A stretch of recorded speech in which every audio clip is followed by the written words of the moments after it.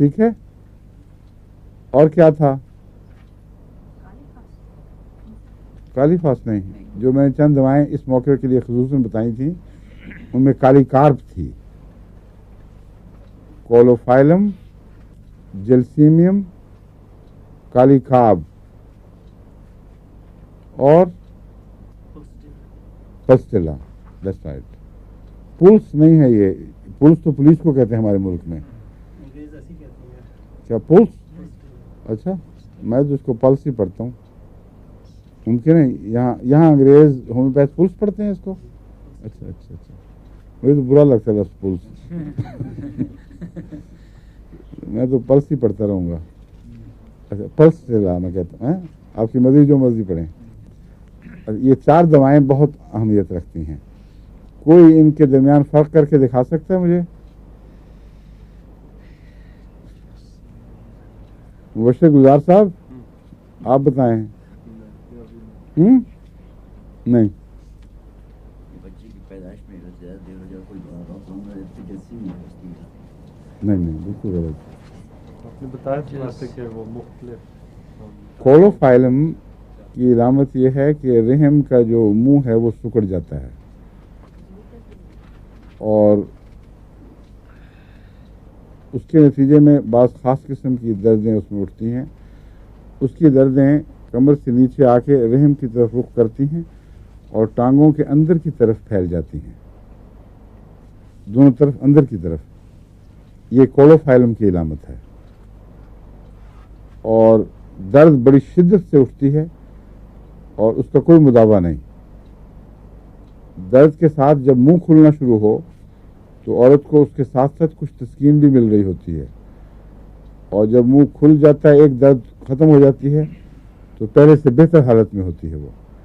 لیکن بعض دردیں صرف دردیں ہیں لیکن اس کے بعد کوئی ریلیف نہیں ہے. ہر اگلی درد زیادہ شدت پیدا کر رہی ہے اور اس کے بعد جو خود بخود منہ کھلنے کے لیے، اصل میں دردیں پیدا ہوتی ہیں منہ کھلنے کی کوشش کے ساتھ. اگر منہ کھلنے کی کوشش ہوئی نہ بلکہ وقت آیا ہو منہ کھلنے کا اور منہ نہ کھل رہا ہو تو وہ دردیں ہیں جو منہ کھلنے میں مددگار کے طور پر گویا پیدا ہو رہی ہیں. یعنی ضرورت ہے دردوں کی لیکن منہ نہیں کھل رہا، وہ سمٹ گیا ہے، اسپیزم پیدا ہو گیا ہے. ایسی صورت میں کولوفائلم دوا ہے.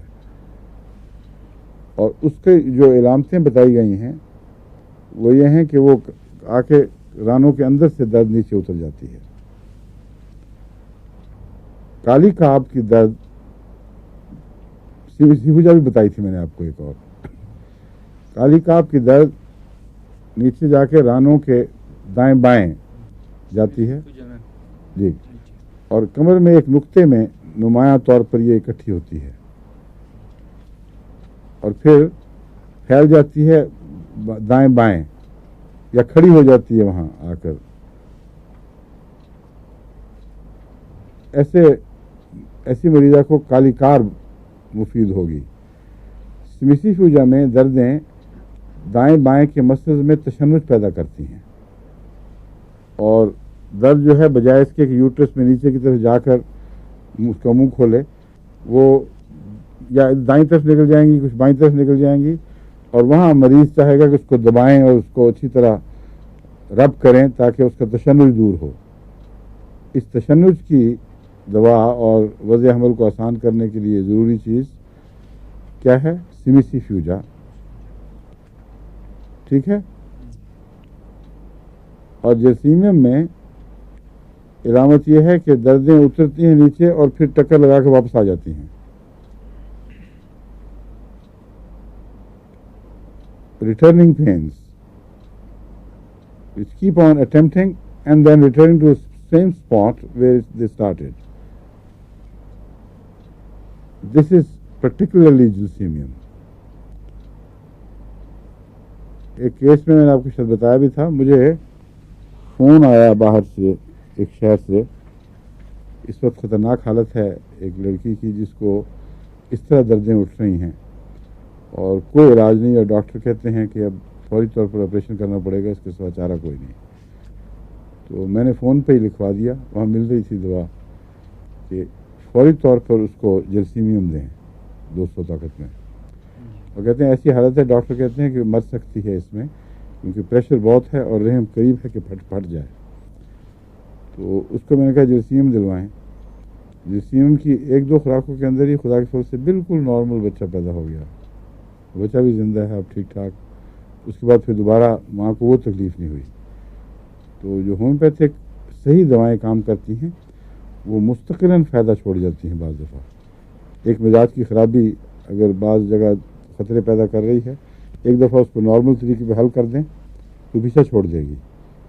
لیکن مثلاً اگر ٹینڈنسی ہے بے وجہ نزلہ کی، زکام کی، اس کی اگر ہومیوپیتھک اصلاح کریں گے آپ تو یہ رجحان کم ہوتے ہوتے بعض دفعہ بالکل قریباً ختم ہو جاتا ہے. اگر ایلوپیتھک ذریعے سے بار بار اینٹی سیپٹک دوائیں دیں گے تو اگر مہینے میں 4 حملے ہوتے ہیں تو مہینے میں 8 شروع ہو جائیں گے. اور بعض دفعہ پھر کنٹینیوس ایک کے بعد دوسرا حملہ ہوتا ہی رہتا ہے، ہر وقت اس کو ٹیکے لگانے پڑتے ہیں. تو یہ بڑی مصیبت ہے. اس لیے ہومیوپیتھک کے فوائد میں ایک یہ بھی ہے کہ ایک دفعہ جہاں شفا دیتی ہے، چونکہ جسم کے رد عمل سے شفا دیتی ہے، اس لیے آئندہ وہ رد عمل کمزور پڑنے کی وجہ زیادہ طاقتور ہو چکا ہوتا ہے. اس لیے اس کا طبی نتیجہ یہ نکلے گا کہ امراض کے حملوں کے درمیان فاصلے بڑھ جائیں گے اور ہر حملہ پہلے سے کمزور ہو جائے گا، یہاں تک کہ اللہ تعالیٰ کے فضل سے تقریباً ہی کہنا چاہیے، کیونکہ انسانی جسم تو پھر بھی کبھی کبھی اپنی بے احتیاطیوں کے نتیجے میں بیماریاں کھینچ لاتا ہے خود اپنے لیے.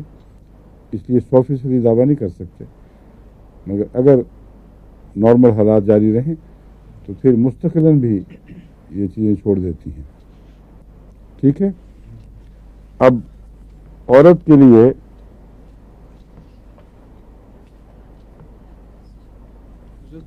میں کوئی درد میں بتاتا ہوں سب کو، میں دیکھنے لگا ہوں میں کون سا پوائنٹ کوئی رہ تو نہیں گیا.